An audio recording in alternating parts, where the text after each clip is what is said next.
everybody. Thank you for joining me today for a virtual workshop which I have entitled Defining a Path with Purpose. I have arranged for several activities over the next 45 minutes to an hour that are going to invite you to do a lot of self-discovery that I hope will empower you to make important decisions now and in your future, specifically related to college, career, and all of the things that are going to help you find real, lasting purpose in your life. All I ask for you to bring to the table is an open mind, and I also encourage you to grab a notebook and something to write with. We are going to be doing a lot of workshopping and brainstorming, and there's a couple times I'm going to ask you to get out a piece of paper and write some things down. The bigger the paper, the better, or if you have several pieces of paper, that's great too. I invite you to reach out to me via email. I put my email in the last slide of the presentation with any comments or questions. I hope you enjoy the workshop and have a wonderful day. All right, so let's get started with defining a path with purpose. Today we are going to touch on many topics. Like I said in the intro video, I hope you have pen and paper ready to go because we're going to dive right in. But before we get to our first activity, I want to go over what we will cover in the workshop overall. The first thing I want to make sure we do is develop a sense of self. So we're going to do a couple of activities to learn more about who you are that will help inform decisions and ultimately help you reach your goals. We're going to specifically utilize a decision-making framework using the self-knowledge that we discover. So if you have a decision that's been weighing on your mind, or if you can imagine a decision that's going to come in the next year or two and you want to think about how you'll make that decision, please keep that in mind because we will workshop that. We're going to gain information to help you choose a college, choose a major, choose a new job, and specifically think about activities that might be beneficial as you explore your interests and your values. And then at the very end, we're going to catalog those experiences so that this workshop can really be put to use over and over again. So the first thing we're going to talk about is values and validation of those values, which I think we do not get enough of in our everyday lives. But values are the foundation of our being. If you think about building a house, the values are your basement. They're what holds it all up, or the foundation that you lay before you put the walls up. These are really important elements of who you are and why you do the things you do. When you understand those values, you can always lean on them when decisions get hard. And values can be adjusted over time. But what I suggest is that you really think about that intently and actively if you do change your values so that you understand why they changed and not just kind of go with the flow, because sometimes we change values to fit into certain new situations or new environments, and we want to make sure that feels really authentic to you. So here are some ideas about values. Sometimes we have core values, which is like that foundational piece. And sometimes those values shift when we move into different environments because of the environment and what it requires there. So for example, if my core values are social justice, family, and community, maybe in school, because I know that in order to be a social justice advocate, I have to do really deep learning and I have to get really curious. And also because I really value family and community, I want to be respectful in my actions and I want to build a community that way. At work, though, I might bring back that social justice piece because I need to make sure that wherever I work, that is a core mission.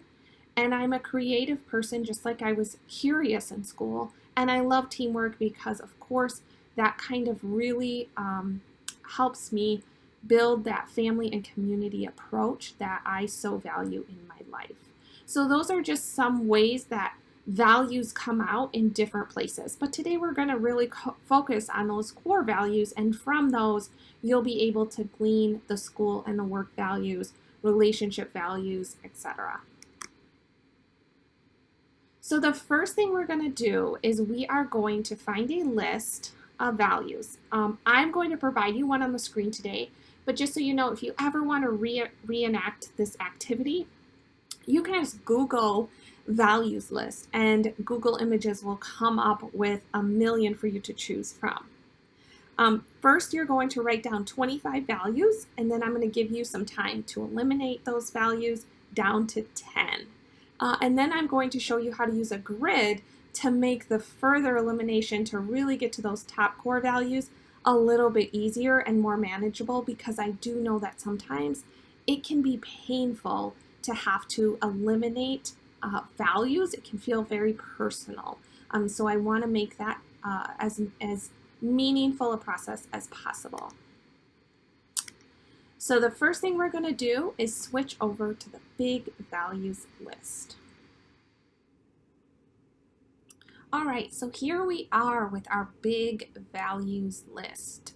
As you can see, there are many values to choose from. Some are similar, but I would invite you to really think about how the word feels to you, because two words can have similar meanings, but something about one word might just stick a little bit more than another. So the first thing I want you to do is number your paper 1 through 25, and I'm going to go ahead, I'm going to give you a few minutes to look over this list and add 25 of these values that you really align with to your piece of paper. So go ahead and do that now.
All right, so hopefully at this point you have about 25.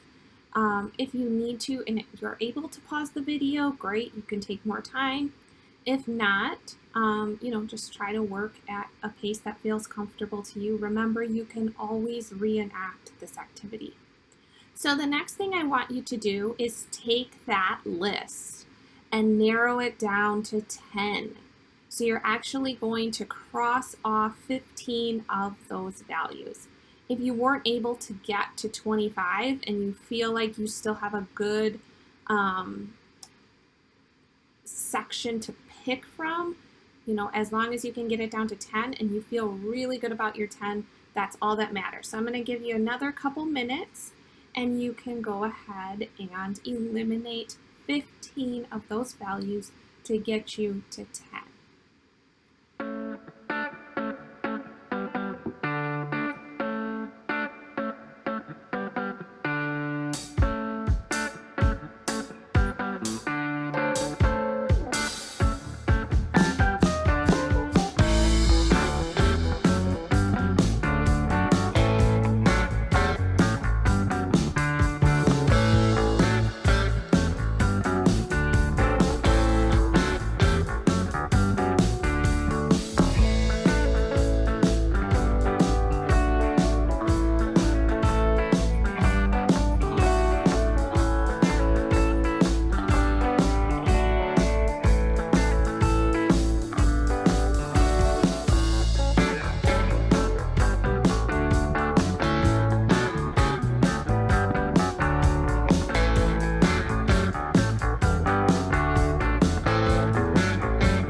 Okay, so now that you have your 10 values, I'm going to take you over to this grid. And I want you to do your best to recreate this grid on a piece of paper. If you have graph paper, that's great. I'm guessing you don't have that available right now, which is totally fine. This just needs to be a reference for you. So you can see that there is the heading across with the numbers 1 through 10, and then down the side with the numbers 1 through 10. That is where the values go. So you don't have to put them in any particular order, just that they're the same on both axes. So this would be how it would look as an example. So you can see I picked 10 values, and on the column on the left, I went ahead and I gave them a letter. So the letter kind of represents the value, just to make it easier to write in the grid, so you're not trying to write out the full word. And then what we're going to do, and the reason the X's are there is because obviously we don't need to compare curiosity to love. And when you get down to love and curiosity, we only want to compare them once. So go ahead and mimic this on your paper. I'll give you about 30 seconds or so to do that.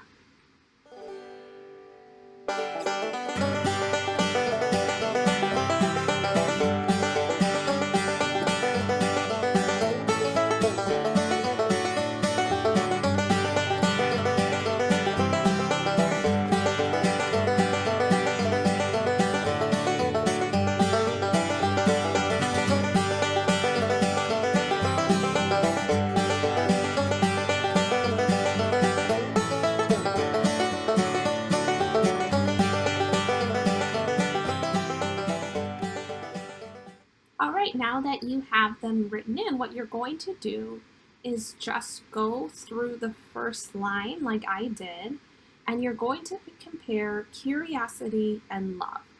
So you can see that I chose love, B. B is my kind of stand-in for love, which is a value. The reason I put a 0 after the word love is because they're pretty equal. Now, if love was way higher than curiosity, I could give it a 1, a 2, or a 3. So after each one, you're going to scale it given how much more. So B has to win. You have to have a winner between each value, but then you can give numbers which are like how much stronger. So if love was a 3, that would mean I value love way more than I value curiosity. I don't even want it to be close. So go ahead and compare each value and fill up all the grid beyond where the X's are, because again, we don't want to duplicate comparisons of values.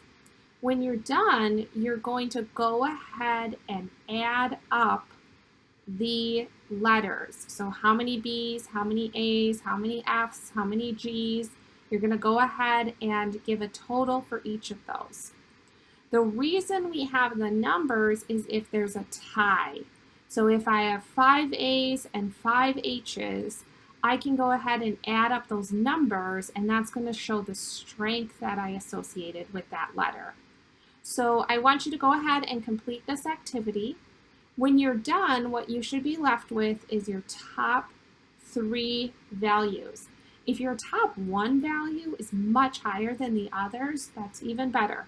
But most people, I let them have top 3 because this can feel like a really painful activity to have to limit your values, but it's a very important activity. So go ahead and take a few minutes here and complete the activity, and then we'll get moving on to the next one.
Participated in your first real self-reflection, I want to go ahead and encourage you to take a break, stretch your legs, maybe just let some of that discovery sink in. Think about the ways that your value plays out in your life.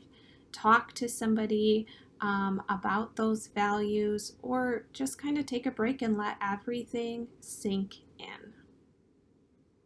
So I will call you back in about 3 minutes if you want to go ahead, use the restroom, get a snack, and just generally enjoy yourself for a few minutes, and then we'll get right back to work.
activity we're going to take advantage of in terms of learning about ourselves is to talk about our interests. What interests us? And I want to explore this outside of the context of school because I know a lot of our interests are focused on what subjects we like in school, which is fantastic information, and you should also include that, and that should also be a factor. But sometimes that's all we know about our interests, or maybe if we like a certain sport or that type of thing. So for this particular activity, I want you to envision that you are going into a doctor's office or maybe the dentist, or you're waiting for an appointment somewhere that's going to be a while, and you realize that your phone is dead, so you don't have that natural ability to distract yourself. And you see a bunch of magazines spread out on the table, and you decide you're going to read one or maybe several of these magazines while you wait an excruciating long time for your dentist doctor appointment to be available. So think about this in terms of the magazines that I'm about to show you. All right, here are those magazines all laid out in front of you, and you have to choose which category grabs your eye first. You want to think about, are you looking at the top ones, which are mostly to do with science and research? Do you look to the top right for the art or music magazines? Maybe fashion is in there. Down at the bottom is your celebrity interest, people kind of talking about what people are wearing, where they're going on vacation, who they're dating, that type of thing. Down at the bottom, you see very business related, some government related magazines. And then over on the left, do it yourself. This could be the home and garden, or it could be the family handyman, which is kind of about doing everything yourself. And then up on the top left, you have very hands-on magazines, or magazines about hands-on things. So think Sports Illustrated, think about Mechanics Magazine, How to Fix a Car, those types of things. So which one are you naturally inclined to do? So when we think about this, we start to gain an idea into how our interests align to our ideal work environments. And for this, we're going to harken back to John Holland, who is a career theorist, and came up with this hexagon shape to help us understand our ideas and their environment. So you can kind of toggle in between the both, but if you picked from that top sciencey research, you probably have an investigative side. That means you like ideas, you like research, and you probably want to be in work environments that really play to that strength. If you picked a fashion magazine or an art magazine or the music magazine, you probably have an element of artistic. You like creativity. This doesn't mean that you always have to be in the fine or performing arts, but that when you're in an environment, you really thrive when there's an element of creativity. If you picked People Magazine or the Us Weekly, you're probably very social. You like people, you like talking to people, you like talking about people and what they're doing. You're very interested in being around others. If you selected the bottom, which was the business or the political science, you have an enterprising, or you like tasks. You would be a great leader. Maybe you want to start your own business. Working in an enterprising environment means that you're kind of always opening the doors to new things and taking on a lot of leadership. If you have a conventional, that would be like the do-it-yourselfer kind of leaning. You may just appreciate environments that have order to them. So maybe a job that says these are the tasks and this is the order that you do them in is going to feel really good to you. And then you think about the hands-on. These are the people that are really realistic. They like to deal with things. So they like to fix an engine because it's very tangible and real, and it's right there. They're also usually very kinesthetic, meaning they like to work with their body and their hands, which is why people that are athletes oftentimes really align with this realistic letter. So, given kind of just this introductory element to this, you want to think about which is your letter code. And usually, Holland code is a 3-letter. So maybe you're an IAS or an SEC. Now, if your letters are right next to each other, this is usually very convenient for finding jobs and occupations and college majors and minors that really align together. When your letters are across from one another, say that you love DIY, but you also have a very artistic element, you can see how that would easily happen. But sometimes it's hard to find jobs or positions or work environments that really cater to both of those. So that's why Holland put those on opposite ends of the shape. And it's not impossible, and sometimes it's actually very helpful because you can narrow down your choices more quickly.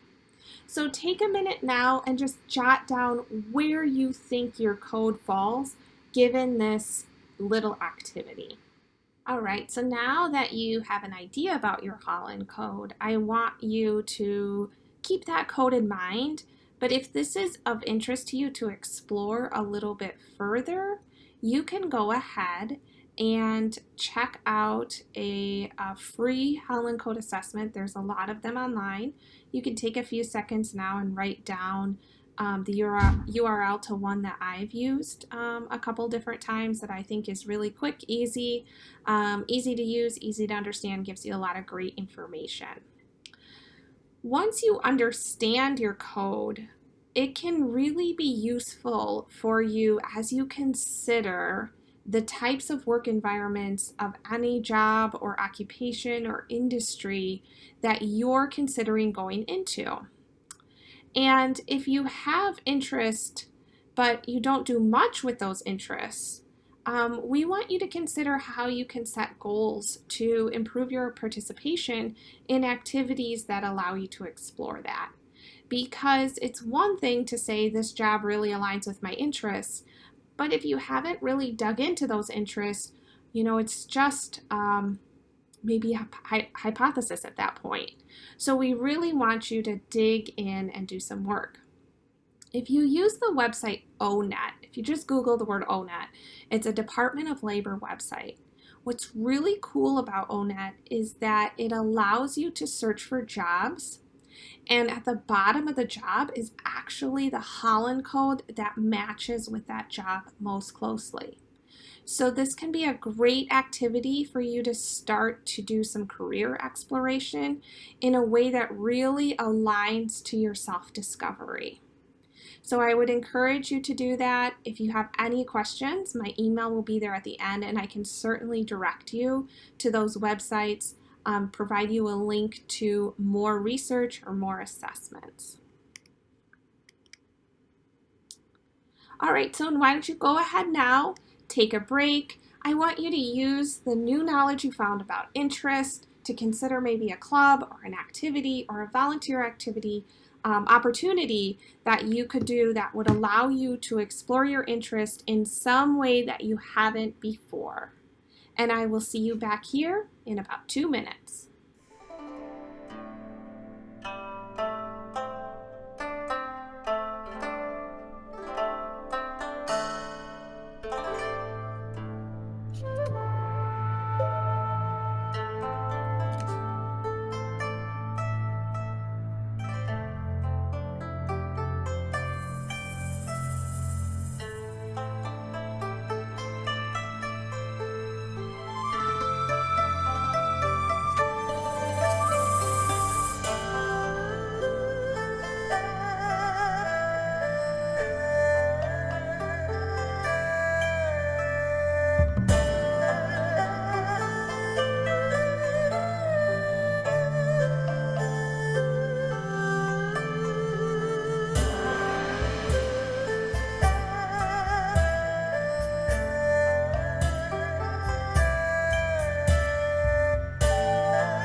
want to move into actually applying our newfound self-knowledge and all the other things that you know about yourself into a data-driven process of decision making known as the COSVE method. The COSVE process, which is an acronym that we'll go through shortly, was developed by Florida State University in their Career Development Center and continues to be studied and refined as they find more information about how students make career decisions. But the beauty about this method is it can be applied to many different decision-making situations that you may come into contact with. So as we're moving through this, I want you to start to put a decision that you need to make in your mind. So a couple things to keep in mind is that we are always trying to evaluate how our unique interests, strengths, and values contributes to our overall satisfaction with any given decision we make. And that's why it can't just be a pros and cons list that anybody could look at and make the same decision, because not everybody has your unique set of values, interests, and strengths. Identifying the steps that help us understand this can help us understand where the decision may have broken down and how we can improve it the next time. Because we'll always continue to refine our decisions, especially around things like careers and relationships. But when we can look at it from a perspective of newfound knowledge, then we can make an even more informed decision the next time. And breaking down the decision-making process into smaller steps definitely takes away some of the overwhelm that we feel when we're making big decisions. So to get started, we want to think about the C in COSVE, and that is communication. And this is when something is communicated to you that you need to make a choice. So maybe something happens, like you're about to graduate. That would be an event. Maybe people are continually asking you questions about what you're going to do. Maybe you just have that overwhelming sense that something isn't right, and you're listening, you're tuning in, and you're finding that you need to make a change. Oftentimes, if you're avoiding or procrastinating a certain thing, that might also be a message. The second piece is analysis. So you really start to think about how your unique situation plays into this decision. And this is what we've been doing today. So I want you to think about the decision you need to make or that you plan to make maybe in the next year or 2 years. How was that communicated to you, and how can you begin to analyze it? So what are my values? You learned your values today, so you can jot them down under analysis. Are there decisions you've made in the past? And what influenced how you made those decisions? Can you break some of those decisions down? And what do you really want? And what do you need in terms of knowledge to get there? So this is the analysis portion. Moving on, we have the synthesis. So this is where you're really expanding your options. You're writing things down now that you have all that analysis done.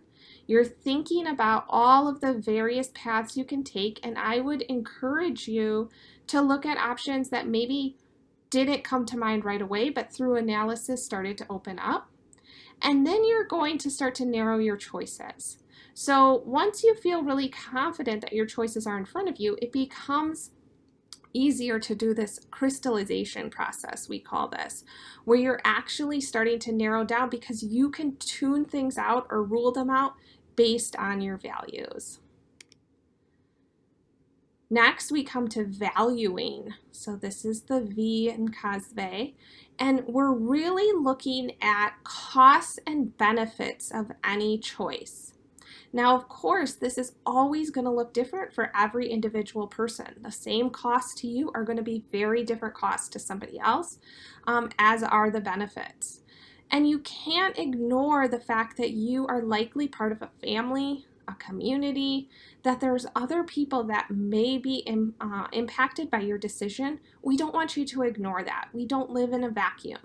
And simply bringing awareness around that is going to help you kind of weed through what really is important in understanding those characteristics. and then referring to your first choice. So you're starting to narrow it down and you're going to make a decision. So this is the point where you've done all the hard work and now you have to make a decision and execute that decision. So setting a very specific goal, how am I going to put this decision into action? Have a method, plan, try, apply, and then if needed, it's okay to return to that communication, that first phase, and ask yourself, is there more information that's coming in that's telling me I need to continue to make more decisions or a different decision? So we also want to improve this process by getting really curious and strengthening our decision-making skills. So one of the things we're going to do is reflect. So whenever this process is complete, we're not just saying, okay, that's done, move on, check.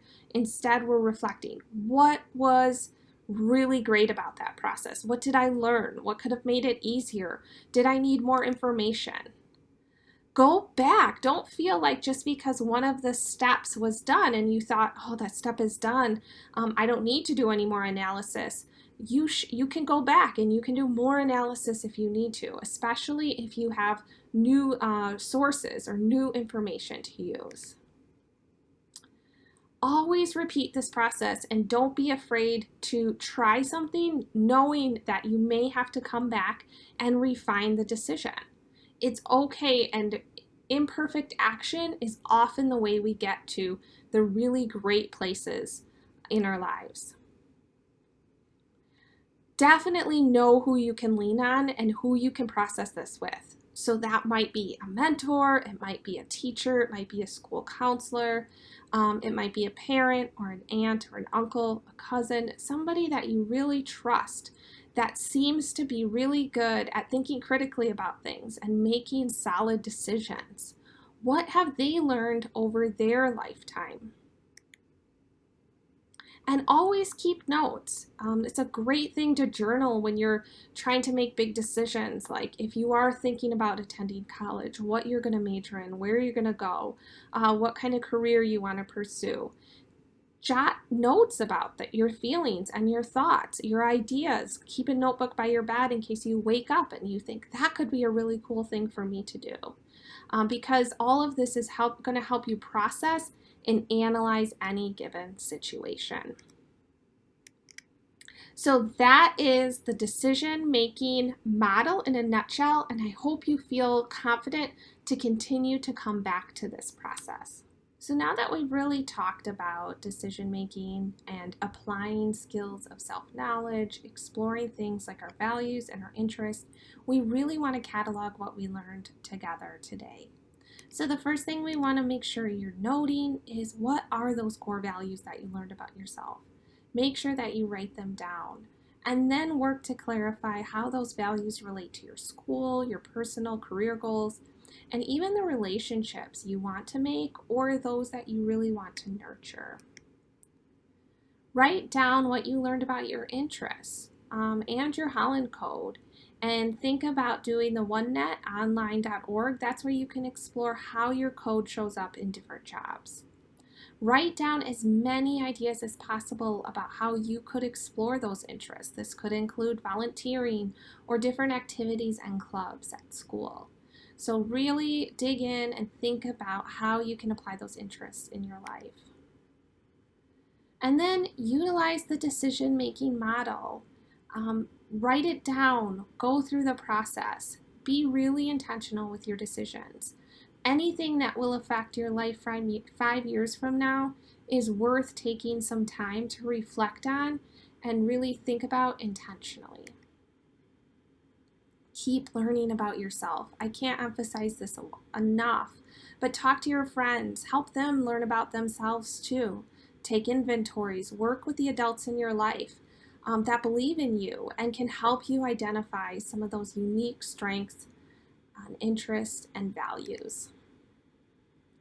And finally, please reach out to me if you have any questions or thoughts. If you need any of the links provided today, I would love to hear from you. I would love to hear your thoughts and learn more about how this was helpful or what other information you feel you could use to make really important decisions through the empowerment of self discovery. Thank you so much.